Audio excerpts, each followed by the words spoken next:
आज के वीडियो में हम बात करेंगे किस प्रकार से हम हिंदुओं ने अपने इतिहास को नकार दिया है और इसी नकारेपन की वजह से ही आज वो इतिहास हमको नकार रहा है। इतिहास के विषय में जब जब भी बात उठेगी सनातनियों पर उंगली जरूर उठेगी, क्योंकि उन्होंने अपने इतिहास को भूला है, बिसराया है। और जो लोग अपने इतिहास को भूल जाते हैं वो स्वयं भी इतिहास बन जाते हैं। ऐतिहासिक पुस्तकें और अपना सच्चा इतिहास पढ़िए। सनातन हाट पर हमने आपको घर बैठे ये पुस्तकें उपलब्ध कराने का तंत्र आरंभ कर दिया है।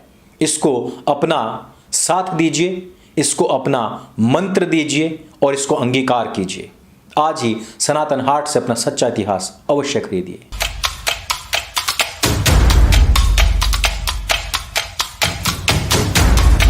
नमस्ते दोस्तों, आप सबका एक बार फिर से स्वागत है आपके अपने YouTube चैनल सत्य सनातन में। द कश्मीर फाइल्स रिलीज होने वाली है।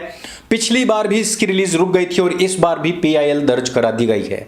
और इसमें मुसलमानों का यह मानना है कि इसकी वजह से मुसलमानों के खिलाफ दंगे भड़क सकते हैं। यानी कि कर्मफल सिद्धांत के अनुसार यदि किसी ने किसी के साथ में कोई ज्यादती की है, कभी ना कभी उसका प्रतिफल तो भुगतना ही पड़ेगा, जिसको कि कभी कभी हम क्रिया की प्रतिक्रिया भी कह देते हैं। लेकिन जब मनुष्य क्रिया की प्रतिक्रिया नहीं करता तब कर्मफल सिद्धांत कार्य करता है। लेकिन इस कर्मफल से डर करके कुछ जिहादियों ने इस फिल्म को रोकने के लिए पूरी अपनी जी जान लगा दी है।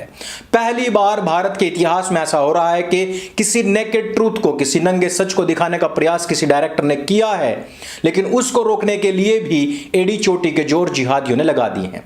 यही नहीं, वो कपिल शर्मा जिसकी फिल्म इंडस्ट्री में कोई औकात नहीं है, सोनी में एक प्रोग्राम के अलावा उसको कोई जो पूछता नहीं, उसकी जितनी भी फिल्में आई हैं सब की सब फ्लॉप रही, वो कह रहा है कि मैं इस फिल्म को अपना स्टेज नहीं दे सकता, कपिल शर्मा शो में इसको जगह नहीं दे सकता। इसका कारण है कि इसमें कोई बड़ी स्टार कास्ट है ही नहीं। अब आप जरा खुद सोचिए कि जो अपनी फिल्मों का प्रचार प्रसार भी अपने स्टेज के माध्यम से करता रहा हो, और वो भी बहुत लो बजट की फिल्में जो कि बिल्कुल फेक स्टोरीज रही हैं या कॉपी पेस्ट रही हैं, उनका भी वो प्रमोशन करता रहा है।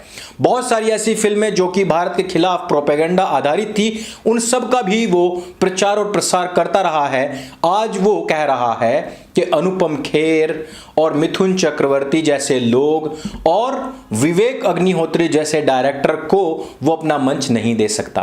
असल में वजह यह नहीं है कि उसके अंदर स्टार कास्ट नहीं है, वजह यह है कि ये एक ऐसा सच है जिसको दिखाने की हिम्मत, कुव्वत और गुद्दा आज तक किसी भी डायरेक्टर में रहा ही नहीं, हुआ ही नहीं।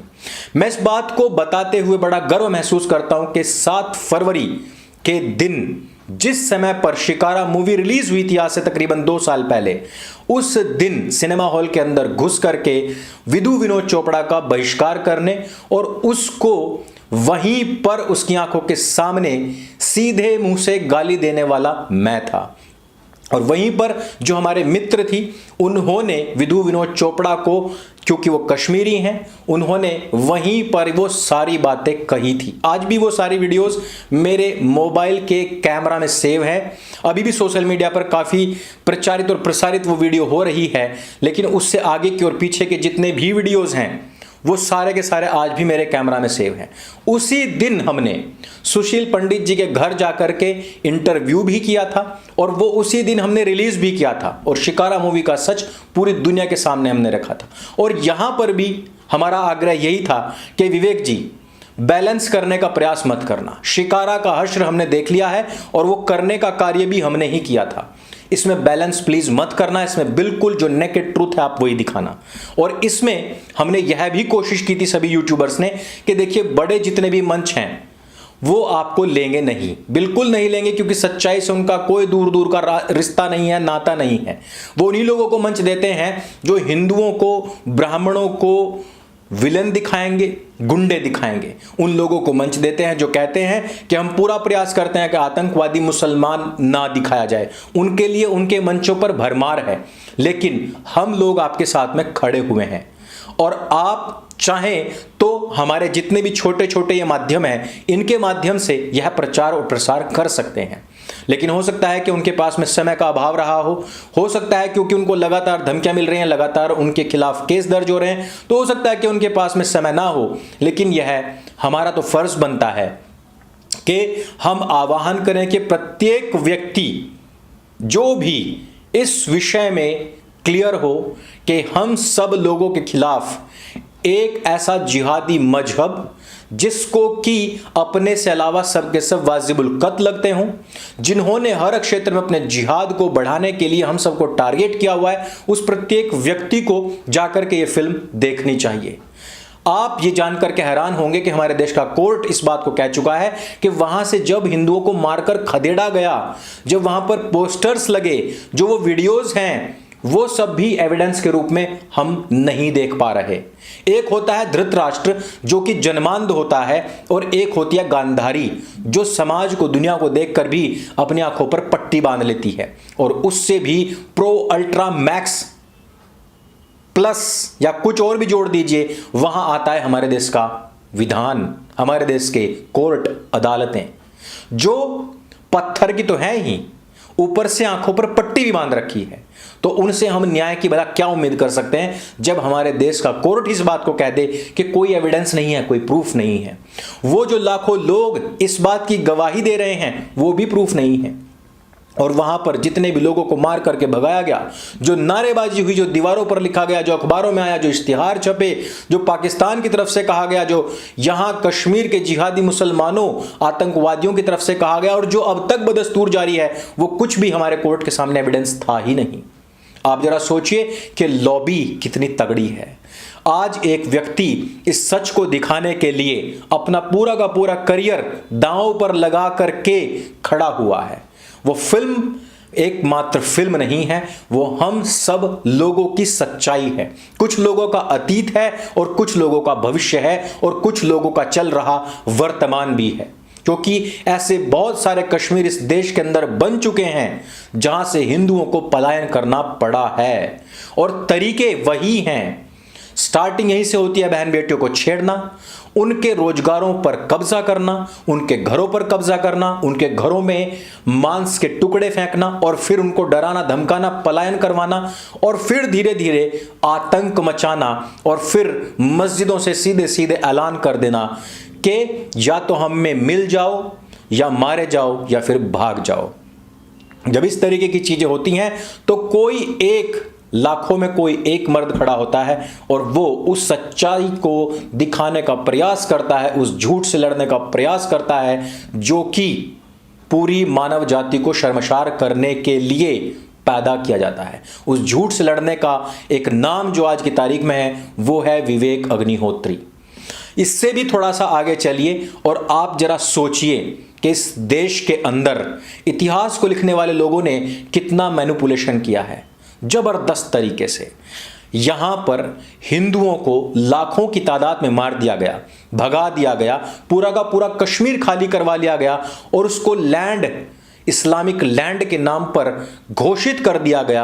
हजारों मंदिर वहां से तोड़ दिए गए, वहां पर मस्जिदों का निर्माण हुआ, मदरसों और दरगाहों, मज़ारों का निर्माण हुआ, वहां पर मदरसे खुले, वहां पर पाकिस्तान से आतंकवादियों का रिक्रूटमेंट हुआ, वहां पर हथियार लाए गए, वहां पर सेना को सीधे सीधे मारा गया, पत्थरबाजी हुई, गोलियां मारी गई, बम फोड़े गए।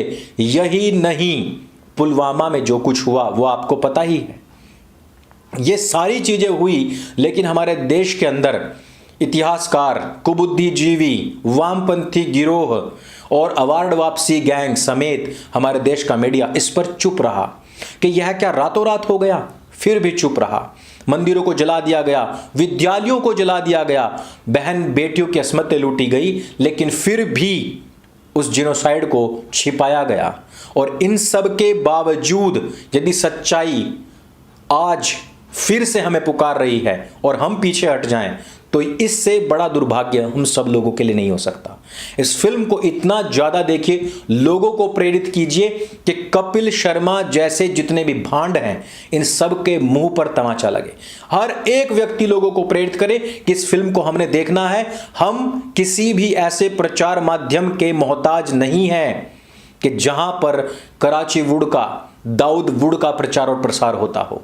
आज कपिल शर्मा जो सोचता है कि मेरा मंच इतना बड़ा हो गया है कि जहां से मैं जो प्रचार पर प्रसार करूंगा वहां से फिल्में हिट हो जाएंगी, इस बात को समझ लेना चाहिए कि जितनी भी फिल्मों का प्रचार और प्रसार वहां से हुआ है अधिकतर फ्लॉप भी हुई हैं, क्योंकि उसमें कंटेंट जो चाहिए, उसमें जो सच्चाई चाहिए, जो वजूद चाहिए, जो दम चाहिए, वो उनके पास में है ही नहीं। कराची वुड की सच्चाई हम सब लोग जान चुके हैं पिछले 1-1.5 साल के अंदर, और जेम्स ऑफ बॉलीवुड नाम के ट्विटर हैंडल ने तो पूरा का पूरा जो सच था, कपड़े ही नहीं बल्कि खाल खींच करके उतार करके सबके सामने नंगा खड़ा कर दिया है कराची वुड को। ऐसे में किसी ने हिम्मत की है तो उसका साथ देना हमारा आपका सबका कार्य है, और हमें देना भी चाहिए। उन सब जिहादियों के मुंह पर यह तमाचा हो जो आज केस दर्ज करवा रहे हैं, जो पीआईएल दर्ज करवा रहे हैं, और जो कह रहे हैं कि इससे मुसलमानों के खिलाफ दंगे भड़केंगे। आज हम सब लोग यह तो जानते हैं कि बाबरी मस्जिद ढाई गई थी, लेकिन कोई नहीं जानता कि उससे कुछ महीने पहले ही राजस्थान में अजमेर दरगाह जो है उसके खादिमों ने तकरीबन 250 हिंदू लड़कियों के साथ में सामूहिक दुष्कर्म, और वो भी चेन बना करके गैंग रेप किया, और सीरियल वाइज एक एक लड़की कितने कितने लोगों के शिकार बनी है, कितना उनका शोषण हुआ है, कोई नहीं जानता। 250 लड़कियों के साथ में यह दुष्कर्म हुआ है। कश्मीर के कठुआ का केस पूरे विश्व में फैल गया, लेकिन 250 लड़कियों का केस आप भी अधिकतर लोग नहीं जानते होंगे। आप सब जानते हैं कि गुजरात में 2002 में क्या हुआ, लेकिन साबरमती एक्सप्रेस किसने जलाई नहीं जानते हैं। मुजफ्फरनगर में मुसलमानों को निकाल बाहर किया गया सब जानते हैं, लेकिन सचिन गौरव के साथ क्या हुआ था वो नहीं जानते हैं। भागलपुर में क्या हुआ सब जानते हैं, लेकिन उसके पूर्व में पृष्ठभूमि किसने रखी थी वो कोई नहीं जानता है। और हिंदुओं का यह दुर्भाग्य है, वो अपनी तारीख नहीं जानते, वो अपना इतिहास नहीं जानते, वो सब कुछ भूल करके बिसरा करके बैठे हुए हैं और कहीं अन्य ही जगत में मस्त हैं। आप लोगों को अपने इतिहास से रूबरू होना चाहिए, अपने इतिहास को जानना चाहिए और समझना चाहिए कि यह जो कश्मीर में घटित हुआ ये कुछ लोगों का अतीत हो सकता है, लेकिन बहुसंख्यक लोगों का आज भी ये भविष्य बनने के लिए तैयार बैठा है, क्योंकि उनकी तैयारी उसी लेवल की है। हर स्थान पर जो पत्थरबाजी, आगजनी और हिंदुओं के जो बड़े शीर्ष लोग हैं उन पर होते हुए हमले, उनके खिलाफ निकलते हुए फतवे इस बात के गवाह हैं। आज भी बहुत सारे लोग अजमेर की दरगाह में जाते हैं जो हिंदू हैं। आप जरा सोचिए कि दरगाह में पड़ी हुई जो लाश है वो किसकी मनोकामनाएं पूरी कर रही है। उन लोगों की मनोकामनाएं पूरी करने का कार्य उस लाश ने किया जो कि उनके खादिम थे। उन लोगों को आज तक भी पूरी सजा नहीं मिल पाई है। वो 250 जो लोग थे जिनके परिवारों में से ये लड़कियां निकली थी, उनको आज तक भी न्याय नहीं मिला। उन लड़कियों को, उनके परिवार वालों को आत्महत्याएं करनी पड़ी। और वो कौन थे? जो उस लाश, उस दरगाह पर जाकर के मत्था टिकाया करते थे। उनकी तो कोई मन्नत पूरी नहीं हुई। मन्नत किसकी पूरी हुई? जो वहां से पैसा कमाया करते थे, जिन लोगों का बिजनेस है वो दरगाह, उन लोगों की मन्नतें पूरी हुई। आप भी समझ जाइए कि कोई सड़ी हुई लाश किसी की मन्नत पूरी नहीं कर सकती। अपने हक के लिए लड़ना पड़ता है, अपने हक को छीनना पड़ता है। आजादी हो, स्वतंत्रता जिसको हम कहते हैं, वो हमें छीन कर मिलती है और न्याय के लिए लड़ना पड़ता है। उस समय पर न्याय की गुहार लगाई गई, लेकिन लड़ने वाला कोई नहीं मिला। मेरी अपील है विवेक जी आपसे, अगर आप इस वीडियो को देख रहे हैं तो मेरी आपसे अपील है, गुजारिश है, हम पूरा आपका सहयोग करेंगे। Ajmer files, the Ajmer files अगली फिल्म आपकी होनी चाहिए। पूरे विश्व में यदि तहलका ना मच गया, ये नेकेड ट्रूथ अगर आपने नहीं दिखाया और आप यहीं पर रुक गए, तो हमारा भी विश्वास उठ जाएगा। द कश्मीर फाइल्स के लिए बहुत बहुत शुभकामनाएं, लेकिन द अजमेर फाइल्स जिसमें हम पूरा सहयोग आपका देंगे, क्योंकि हम पर तो केस भी हो रखा है, हम पूरा सहयोग आपको देंगे, पूरी कहानी हम आपको बताएंगे। इस पर यदि फिल्म ना बनी तो सत्य अधूरा रह जाएगा। उसके बाद में घटित होने वाली बाबरी मस्जिद को सब जानते हैं, लेकिन उससे पहले 250 लड़कियों को, उनके साथ में जो अन्याय हुआ उसको कोई नहीं जानता, और उसकी सच्चाई केवल आप ही दिखा सकते हैं। तो इस वीडियो में सिर्फ इतना ही। मेरी सबसे एक बार फिर से अपील है कि इस फिल्म को सुपर डुपर हिट बनवाइए। आज विवेक जी को किसी के सामने झुकना ना पड़े पैसे के लिए, फंडिंग के लिए। इतना पैसा आज इस फिल्म पर लुटा दीजिए, क्योंकि सच दिखाने का यदि किसी ने हिम्मत की, गुद्दा दिखाया, तो वो विवेक जी हैं। इस वीडियो को सबके साथ में शेयर अवश्य करें। मेरे संग बोले सत्य सनातन वैदिक धर्म की जय। जय हिंद, वंदे मातरम।